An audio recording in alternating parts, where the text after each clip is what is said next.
Hi there, we're coming to you from Washington University in St. Louis, the Sandbox School of Design and Visual Arts. My name is Hoeferlin. I'm one of the Exhibit Columbus University Design Research Fellows. I teach here. I'm an associate professor and chair of the Landscape Architecture and Urban Design program. What you see behind you is Weill Hall. This is one of our new buildings here where we've had the pleasure to be able to use the spaces and Fab Labs over the course of the last year to construct our installation with this amazing WashU team.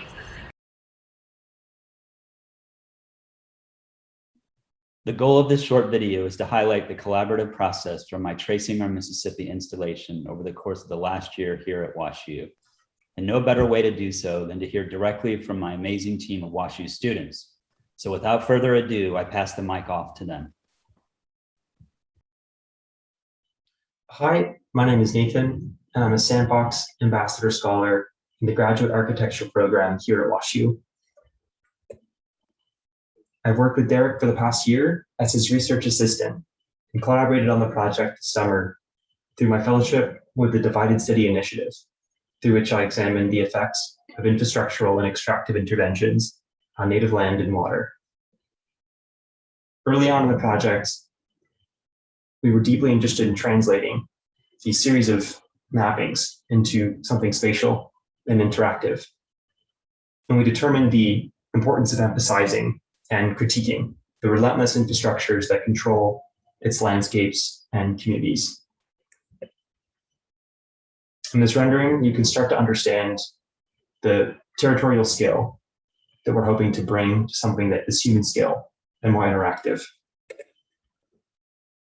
In early studies with a 3D printer and other fabrication techniques, we explored what was possible with the tools that we had.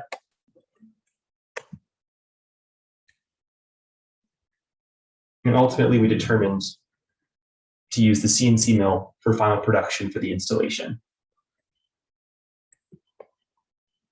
Sketching, rapid prototyping, and stress testing of all kinds were key parts of our design process and were core in determining the final resolution of the installation.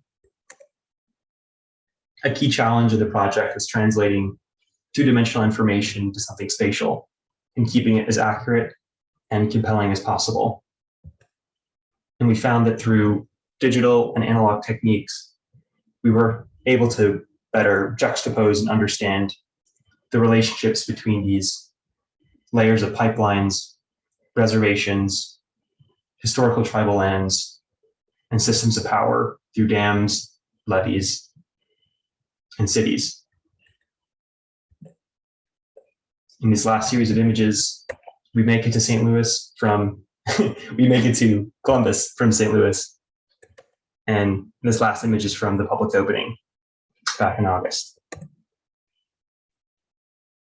This last mapping is actually from earlier research work in the fall, but it speaks to some of the ongoing community engagement that we're doing, that Derek will speak more to at the end of the presentation. Hi, my name is Joel Leon and I'm from Puerto Rico. I'm getting my Master's of Architecture degree and was awarded the Walter B. Crown Endowed Internship to work on the project with Derek. One of my main roles on this project was taking the lead in CNC milling all aspects of the installation from our Caleres Studio Fabrication Lab, as well as constructing the bases under the design guidance of our team member and shop technician Greg Cudahy. With Nate, we first modeled the exaggerated terrains in Rhino and milled each river basin out of a 4-foot by 8-foot by 4-inch thick pieces of styrofoam that we then had to glue together like pancakes. For the bases, we also used the CNC machine to generate angled shapes out of the plywood, which included the handles to help move the bases, and then that we then painted, spanning between the plywood are structural polycarbonate pieces that give a great glowing and refracting effect.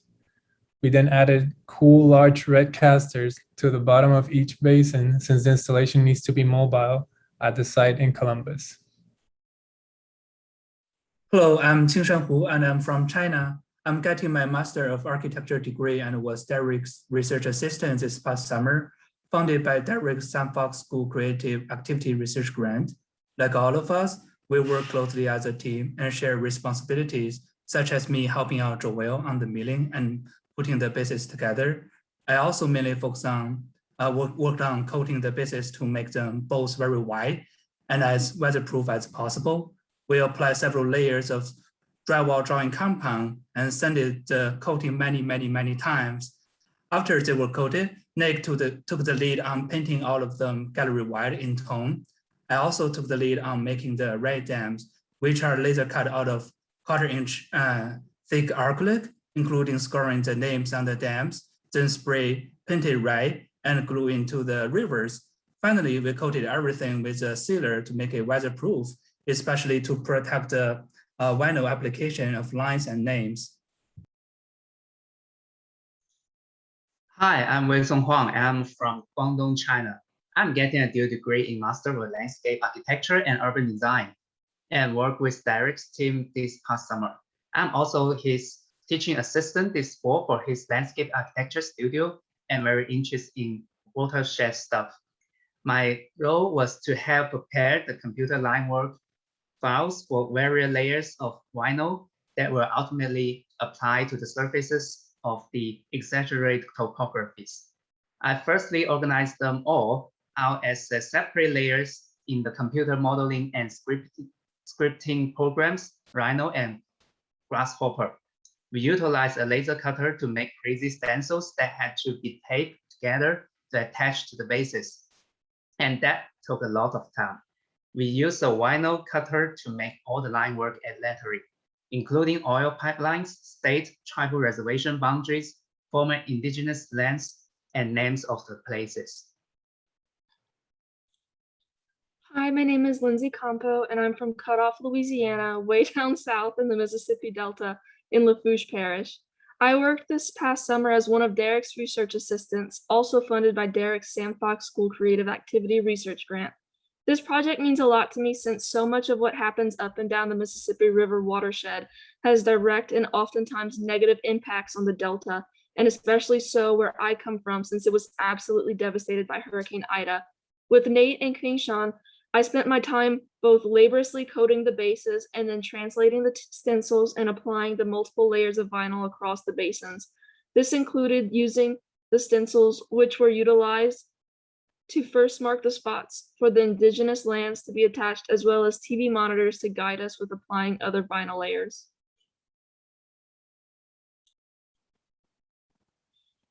After finishing the project at WashU, then came the fun part of transporting everything safely to Columbus. We rolled the model from Weil Hall to our rental truck, made sure it all fit with the puzzle-like drawing, drove a few hours east, and quickly installed it on site at the Columbus Pump House. It was super cool to finally get to show it to co-curators Mimi Zeiger and Iker Gill. The model only suffered minor damage in transport. Here's Nathan re-gluing Mount Elbert back on. Here are some final shots taken by the great photographer Hadley Fruits from the air and its context on the terrace with the pump house and the river. These are some shots of the public opening in August. And it was great to see visitors interact with the model, as well as begin to see how the model interacts with natural conditions and at night. And finally, on October 23rd, I'll be co-hosting a public program as part of Exhibit Columbus's Watershed Weekend with the artists Monique Verdun and Angie Tilgis, as well as Nathan Stanfield and Paul Wu with the Columbus community. We hope to see you there and invite you to submit your own stories of the Mississippi watershed to be considered for inclusion at the event. We are seeking contributions to help us restory the Mississippi watershed and connect us across our shared ecological and cultural geographies.